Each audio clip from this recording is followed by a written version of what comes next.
So you are looking at Multiverses Collision Detected, number one, first printing of DC's heroes connecting to a multiverse. Now, why is this happening? Well, this is happening because DC has continued to thread itself, bundle itself, adhere itself to Dungeons and Dragons. Dungeons and Dragons, of course, has a multiverse, but what's really unique about Dungeons and Dragons is that Dungeons and Dragons is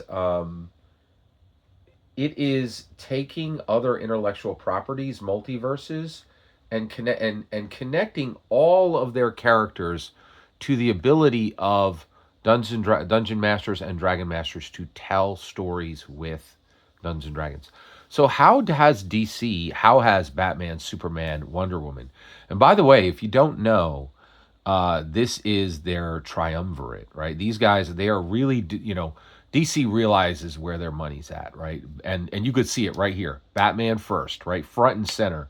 Wonder Woman over off to the right. Superman over off to the left.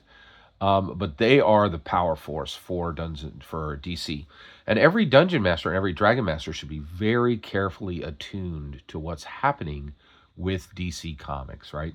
And so, how is it? How so? Funko Pop official miniatures that are at exact, so miniatures that are exact scale with the Dungeons and Dragons miniatures that have canon miniatures, canon lore, canon characters. You can find Funko Pop at exactly this Funko Pop Batman, Superman, Wonder Woman at exactly the same scale as Dritz Stewart and several other, and that was on purpose, right? Like DC wants their characters to be perfectly in line and perfectly usable with Dungeons and Dragons canon. That's, in my humble opinion, why they connected to Funko Pop, why they connected to Lego, right? You'll find a Batman Lego minifig that is at perfect scale with the 16 official Dungeons and Dragons minifigs that have come out through Lego, all perfectly at scale with the terrain.